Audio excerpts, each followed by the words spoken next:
I'm Kanan Chandran, the publisher of StormAsia.com, and this is the WED Web Chat, a series of ongoing discussions on topical issues, which we conduct once a month. The topics are very varied, and today's is going to be an interesting one because it's about life and the life journey that we've experienced and some of the lessons that we've learned.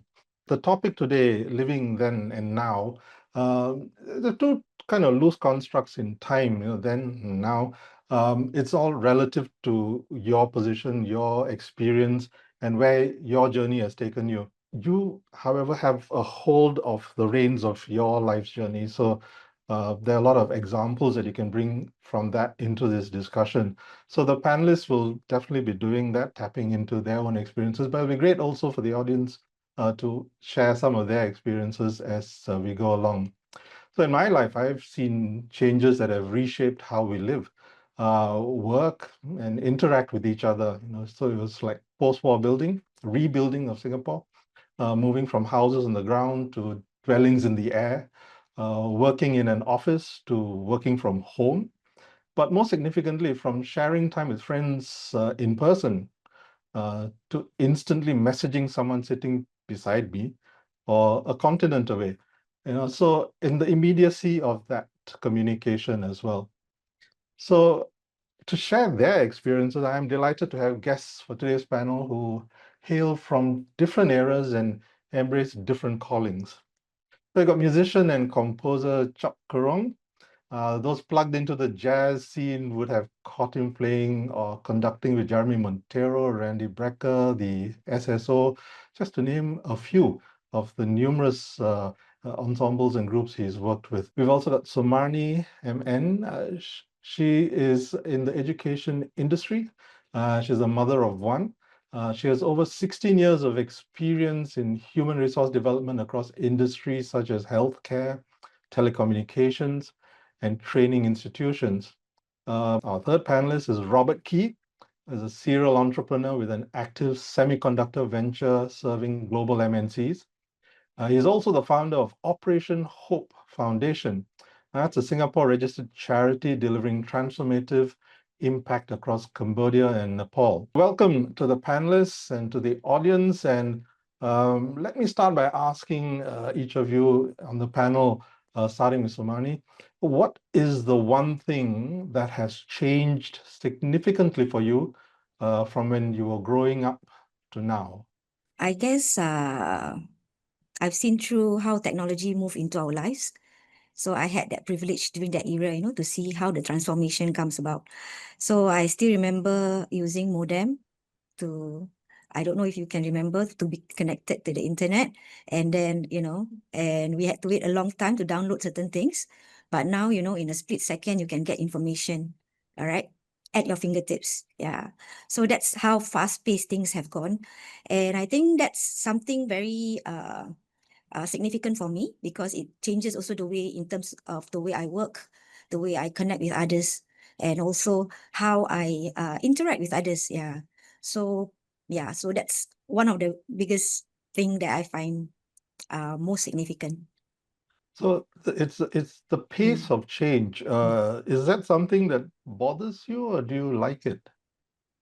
Actually, I learned to adapt to it because there's so many changes. I've used, from the time when the size of a handphone is like a water bottle size, right? And then to the point of we got our handphones in that unbreakable Nokia 3310. Remember? Yeah. So I had gone through that whole phase. So I guess it allows me to also be adaptable to the different changes that are happening, and we have to keep moving. Yeah. And without me knowing, I think when I look back, I see a lot of other things that are different. And now we can actually access internet, on our phones, yeah, and get connected with others, not just locally, but also abroad. Yeah, so easily.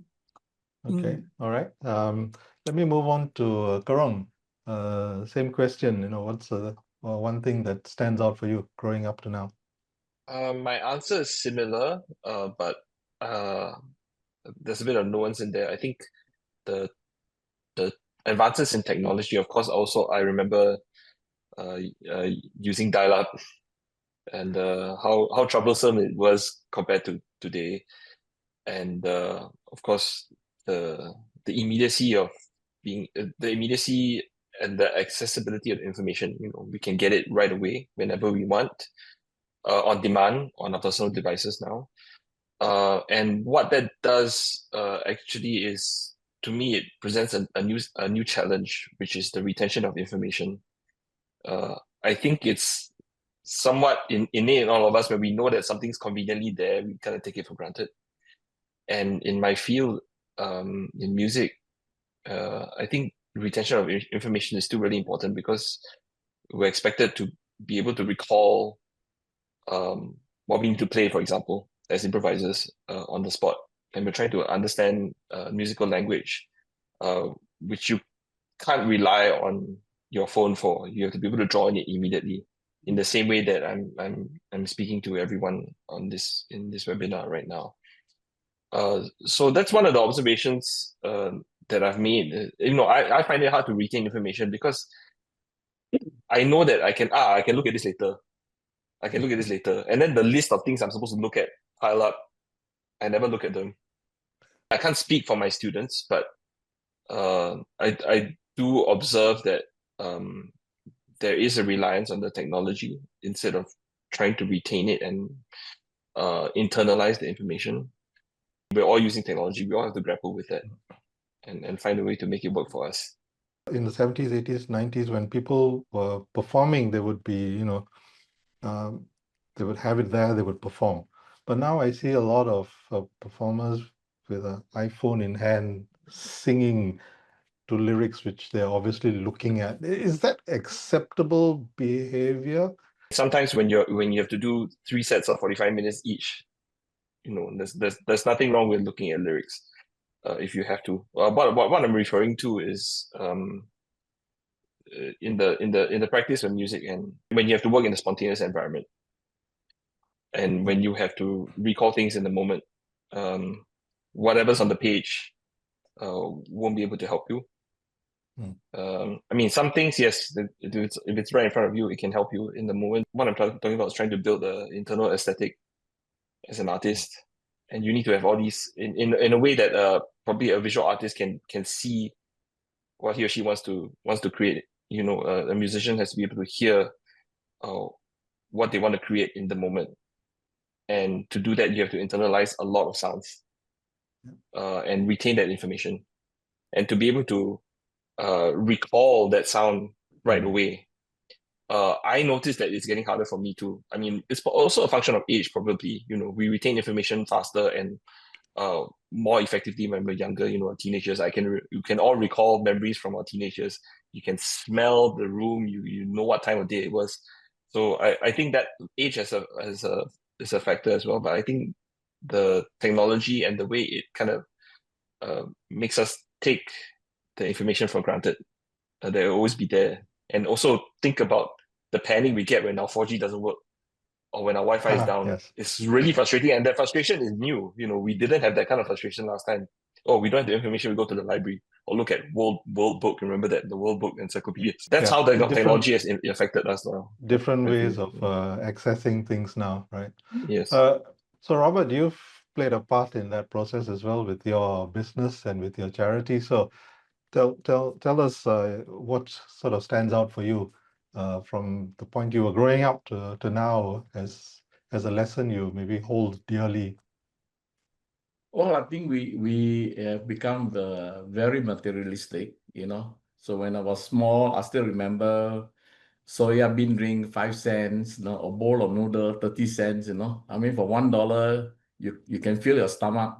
So today is we have such beautiful shopping centers, it has become a very materialistic society, And my daughter's friend, she came from Malaysia, and she made one comment, which is very interesting. You know what she said? I hate to be poor in Singapore, because see all the wealth and all the luxury, She said it's something that we don't see when I was young, we don't see so much of this luxury and wealth, We go to coffee shop and we eat 5 cents kopi o. That was okay lah, we don't expect very much. Then the other second thing I realized is expectation.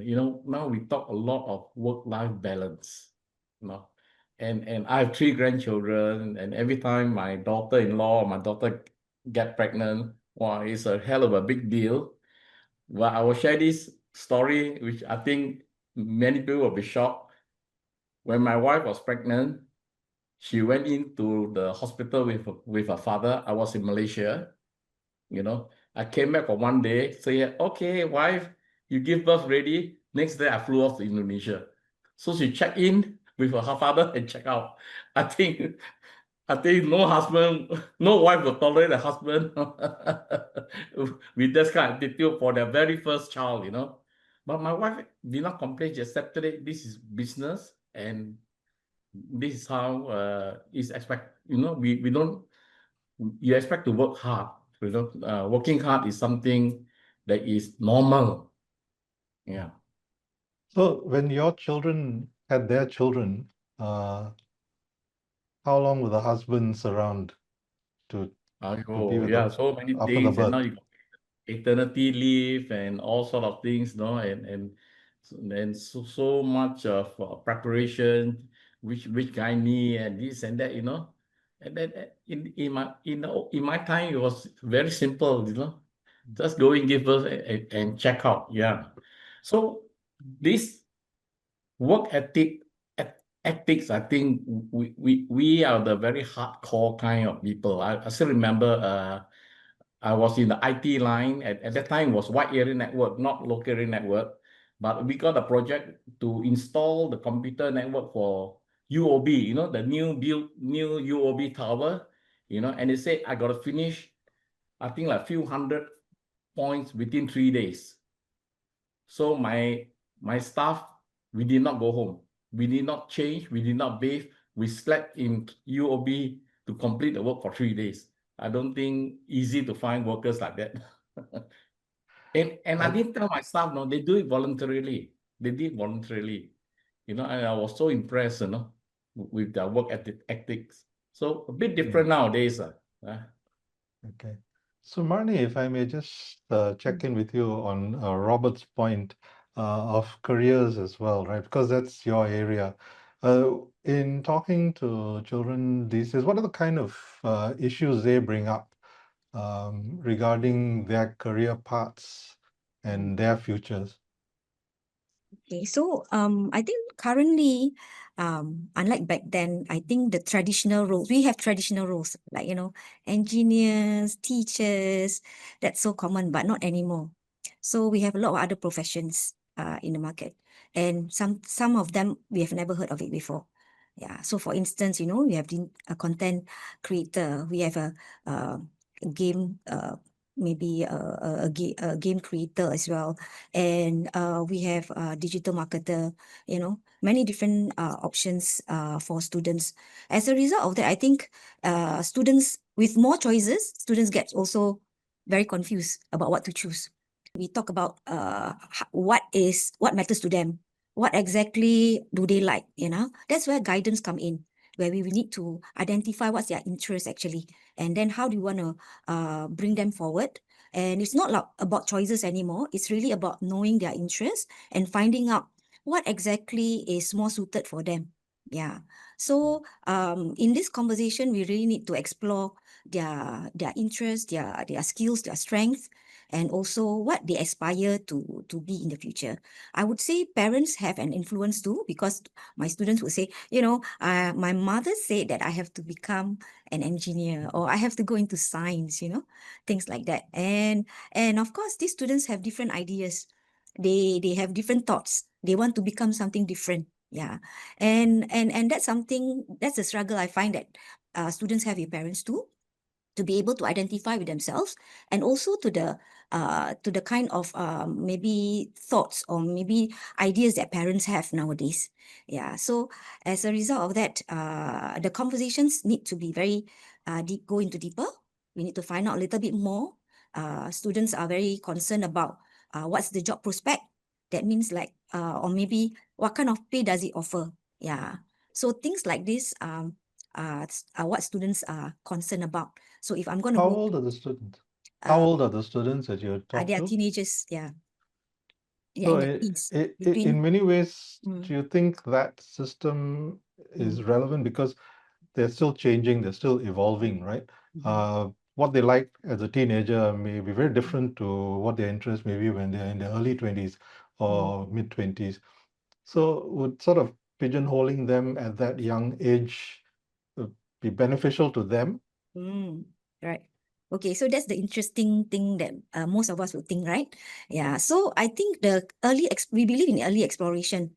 So that means they have to know, like, because of the variety of jobs that are available, opportunities that are available, we want them to be able to explore. We are not so-called narrowing them down to certain profession, but rather we want them to keep on exploring.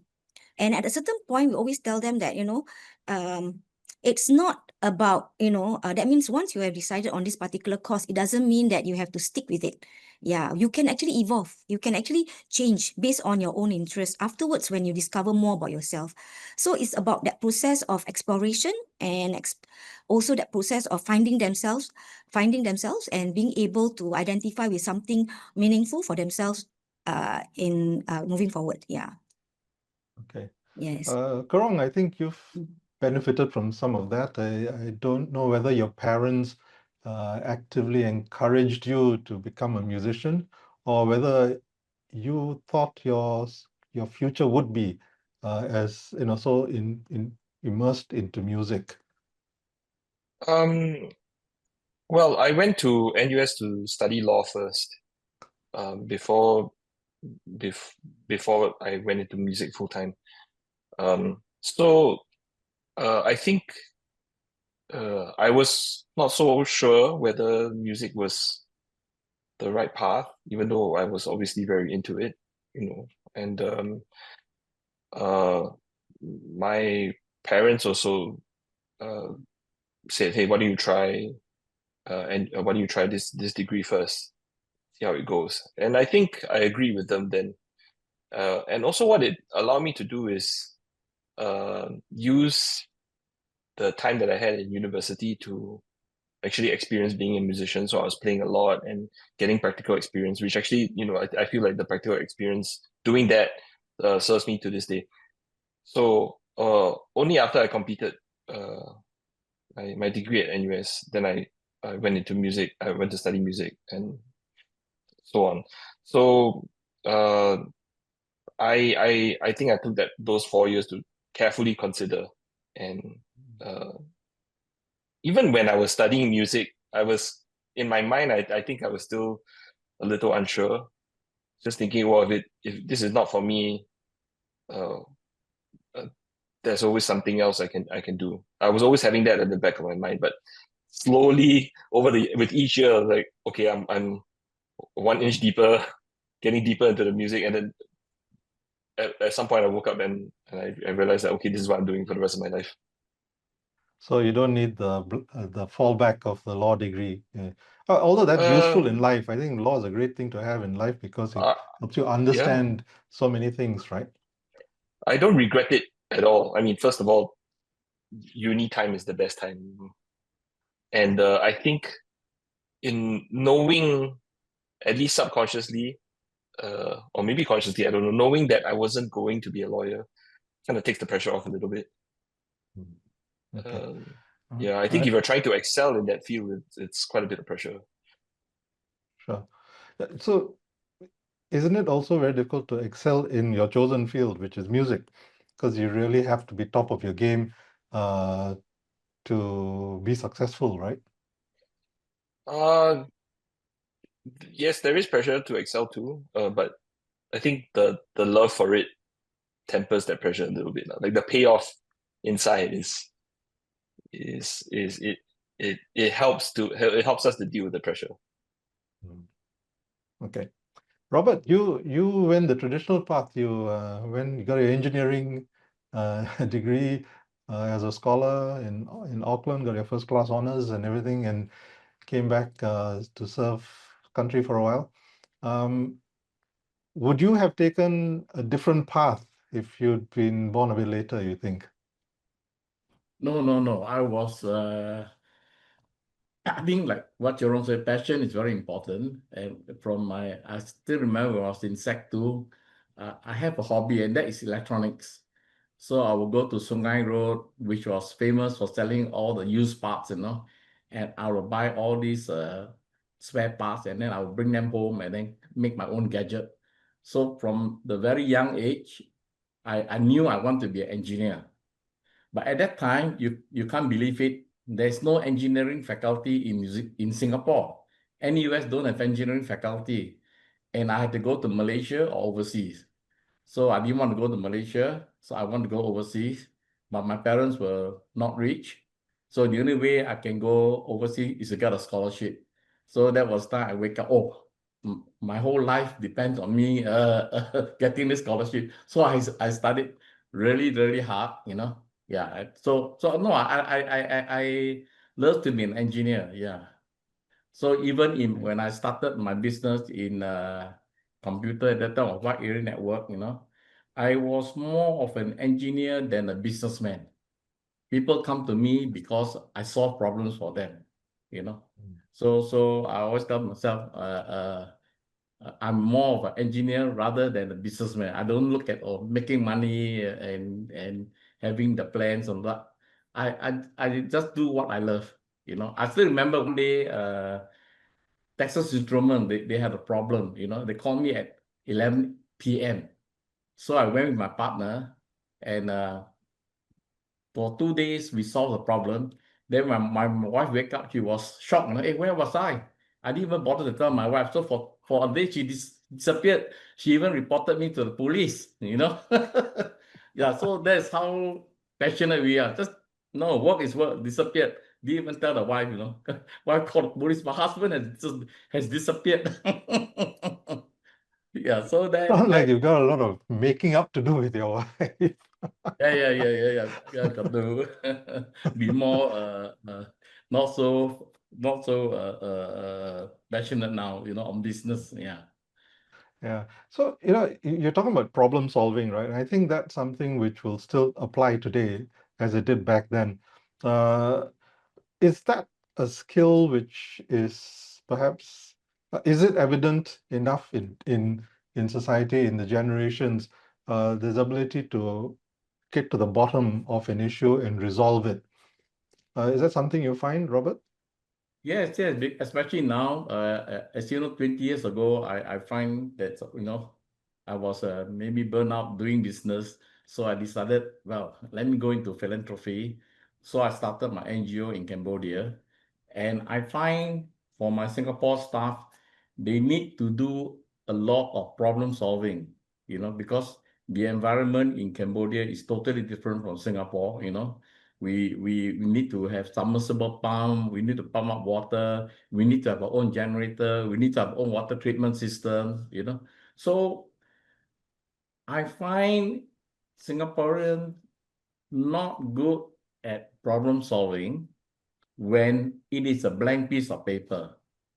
If you give them, this is a destination, and you got A, you go to D, yes, they can do it. But you say A, you solve a problem. Where is the solution? It's a blank piece of paper. Most of them are stuck. Yeah. So this is what I find.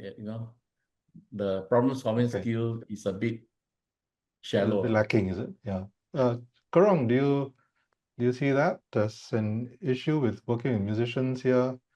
Can they solve problems? I think if you're a skilled musician, you're used to solving problems because music is just one big puzzle.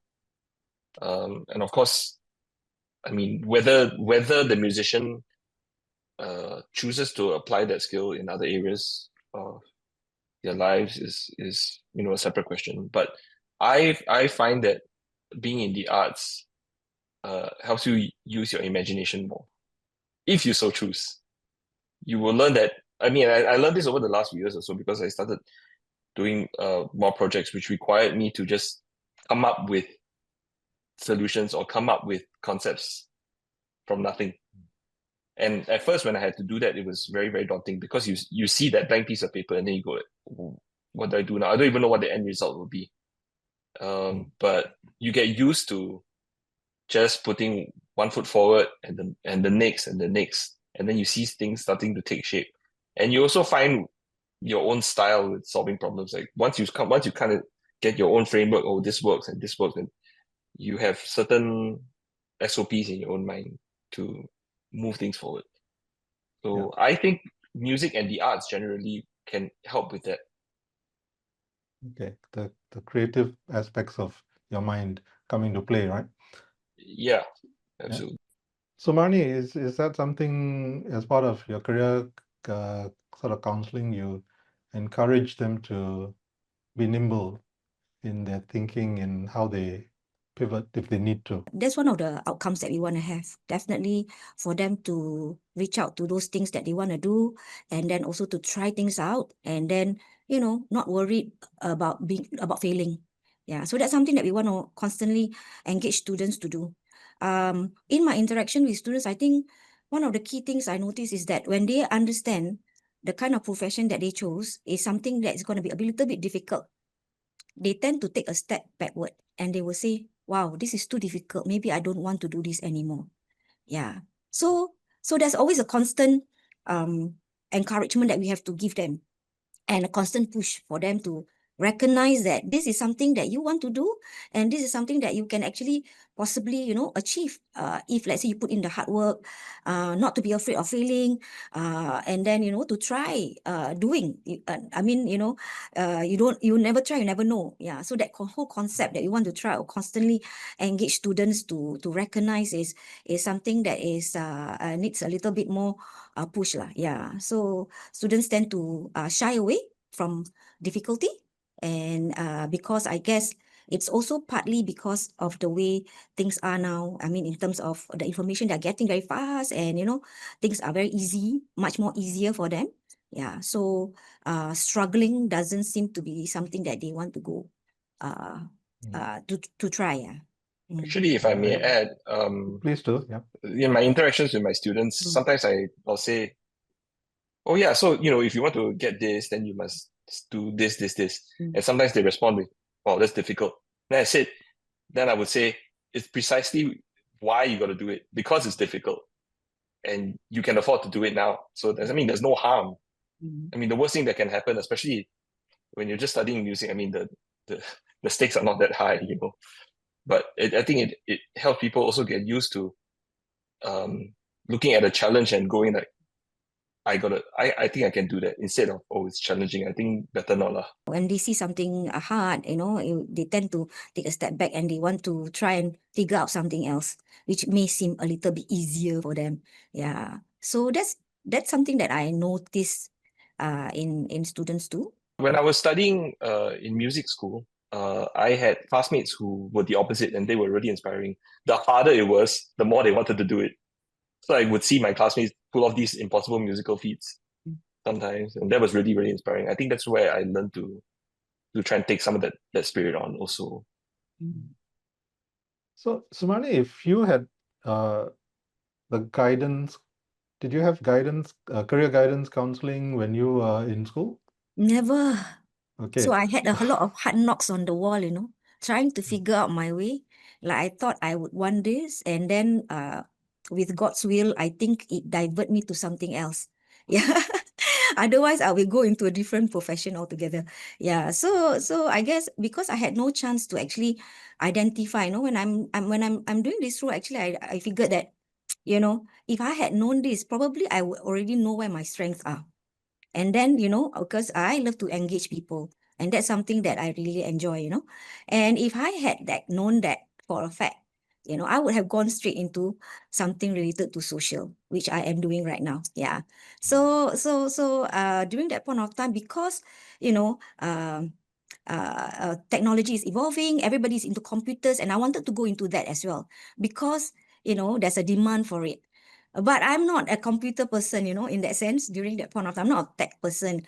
Yeah, I won't be interested in it. But I was like motivated to do it because I knew that that was something that everybody was wanting to put their foot in. Yeah, so that was back then.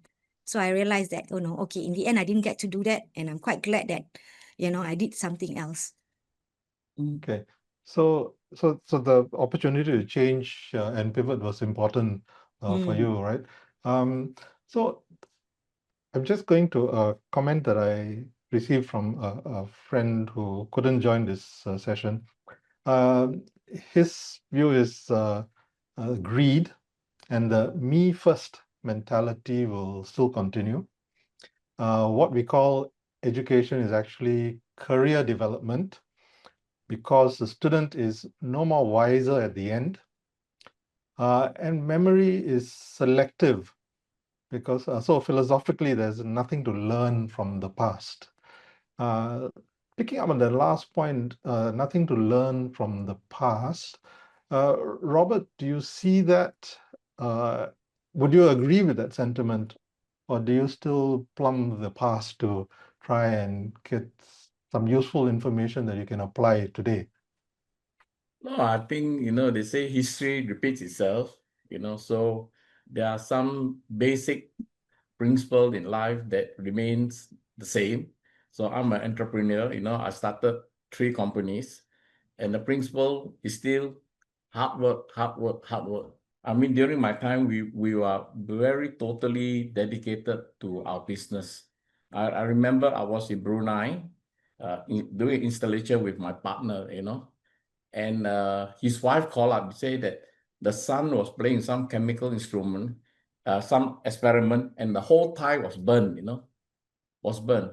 And he still did not want to go back to Singapore to see his son. Then a few days later, the wife called, hey, your brother got accident, he's in coma. And he still said, no, sorry, work is work. I must finish my work before I go back. I mean, that was the kind of dedication, So, I mean, I read about Miss Tan Su Shan, the CEO of DBS.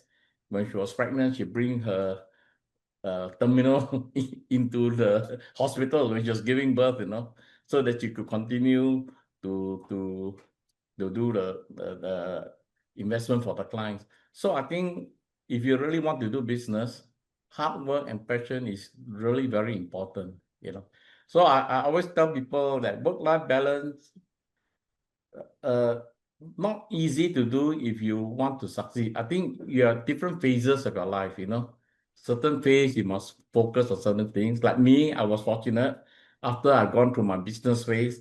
So for the last 25 years, I focus now on my philanthropic phase. Yeah, so you do in phases. Yeah. Okay. Kerong, I suppose a lot of your music is looking to the past to draw inspiration from, right? Yeah, So absolutely. I guess you wouldn't agree with that comment that my friend made. But that whole the greed and the me first mentality, and the fact that education is more career development, how do you think that plays out? I think it's very hard to separate career from education because, I mean, we've all heard it, and I think this is multi-generational. If you study hard, it should lead to a good result career-wise.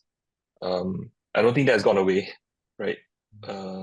Generally, maybe it's got a different shade now, but I think it's still there. Maybe we should encourage the creative side of things and to embrace the education as a way of just self-improvement without tying it to a career-oriented result.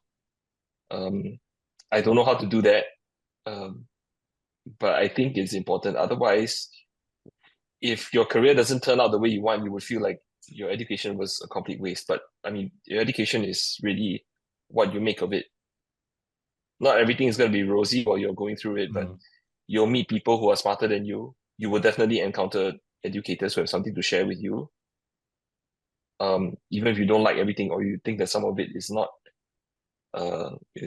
right. I mean, you can it's up to the individual, I think, to find things that are valuable within the education system or within the process of going through your O levels and A levels. I mean, I don't think anybody likes exams, but now with the benefit of hindsight, I think you can't say that you didn't learn anything in or outside the classroom during that period. I think I think in terms of perseverance that we learn, in terms of in terms of the hardship that we went through, in terms of getting an education and all that, I think that's something that each of us develop our own personal skills in terms of being more resilient, being more patient, being more a go-getter, yeah, in terms of what we want and all that in our life. So definitely there's some value in learning about the past. That's why I always encourage my students to engage conversations with their parents too, because I think these are important moments whereby students can learn from their own family how they emerge to become where they are, and to be able to how did they actually evolve, not to be afraid about meeting up, going through failures, not being afraid of being of the unknown, and then not being afraid of trying to do something that they had no idea of. Yeah, so definitely that's something I think there's value. Yeah, the unknowns, essentially what's coming our way rather quickly. Things like artificial intelligence and how it's sort of very suddenly and quickly imposed itself on how we live. And it kind of I relates see to a the chat. question, I see a yeah, question in the in the chat. chat as well, about recruiters and headhunters saying how young people go into jobs, don't know how to apply critical thinking, relying on ChatGPT. So what are your thoughts on this area, the artificial intelligence, and what it could do or might do in your industries and for the future? When I first had my first paid job, I asked myself, am I worth what the company is paying me? So I think if everybody start with this thinking, am I worth what the company is paying me, rather than demand the company to pay you that salary, are you worth it? So for me, in my foundation, I always have this principle. Anybody, if you think that I've underpaid you, please come and see me and tell me why I should pay you more. So I think this philosophy that, am I worth what I'm being paid? I think that will go a long way to the thinking process. It's related to what we talked about retention of information. I think it just makes the challenge harder. I mean, Google created the being able to search for anything and access anything, created the challenge, and then having artificial intelligence even to find the information for you makes the challenge even more intense. So I think we need to hold on and in some way, I mean, this is a oversimplification, but we need to find a way to make sure that we can exist and function without these tools if needed. The tools are, I mean, you can use them, of course, but if your power goes out, can your work still be done? I think that's what I try to hold on to. I must What are your admit that views? I cannot live without AI now, because I rely on it quite a bit. Yeah, to find information and all that. But I would say that it is quite dangerous for students or youngsters to rely on it 100%. Because for me, I went through that whole process of thinking, writing, there's a lot of process in terms of writing, thinking, conceptualizing and all that. So I went through that whole process. So when this AI comes about, it becomes very handy for me. Like, hey, wow, they can see exactly what I want. So smart. And so I think that's wonderful, But the only setback I thought was, okay, so that's why I'm very particular when my son uses it. Although, I'm embracing the technology, but I also want to remind my son that, you shouldn't be using this when you're studying, because you need to develop your own ideas. You need to develop your own way of writing also. And I think that's the process that is so important as you move along, in your careers, in terms of really doing the writing, conceptualizing and all that. So I think schools are aware too. And they also put a very strict rule in terms of students not being able to use AI in certain, classroom sessions. So that's something that I find that is needed lah. Yeah, because I think 100% reliant would will actually will not allow them to think critically or verify sources. So I guess there's a need to encourage them to use the technology responsibly. Yeah, and to be able to really have an appreciation for knowledge as well. I just wanted to get one last parting shot from each of you. What do you think would be useful to bring forth to the future based on your experience? I think you must be different. There was this story about this guy. He has amputated his leg and he walked with a wooden leg, And every time he's a salesman, every time we see a customer, he will roll up his trousers to show the wooden leg, And he say, you know why? You see, my customer sees many salesmen. They cannot remember them, but they will always remember the salesman with the wooden leg. So you must be different. You must stand out. Yeah, in whatever ways you want to be, try to be different and try to stand out a little bit. And that will go a long way to being successful. Okay, all right, standing out. Okay, Kerong? Somewhat related, I think I would say don't just parrot the wisdom of others. You can take the information that's there, you can take other people's experiences, but you have to digest it and figure out honestly how it applies to your life and your work. If you just blindly apply, then you might not get the result that you want. You might not reach your full potential. Okay, and Sumarni? Okay, for me, I think it's the social interaction, because I feel like I think that there's a change in terms of the interaction that the currently we have. Like, we are more engaged in terms of virtual space rather than a face-to-face interaction. So I guess it does impact in terms of how we communicate with one another. And that's something that I find that students need, or the young ones need to be more aware, because because of the fact that some of the cases that I got where students actually refused to go to school because they didn't have good interaction with other students. And as a result of that, they kind of shy away. So I feel like that impacts their interpersonal skills, their deeper emotional ability to connect with other people.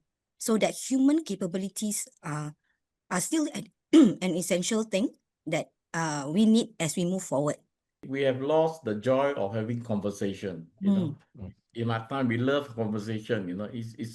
It's such a wonderful thing to have a conversation with friends. I think we lost that. True, Yeah. true. That part of life. Yeah. Yes, I actually miss that a lot. Yeah, because I think that's when we build our soft skills.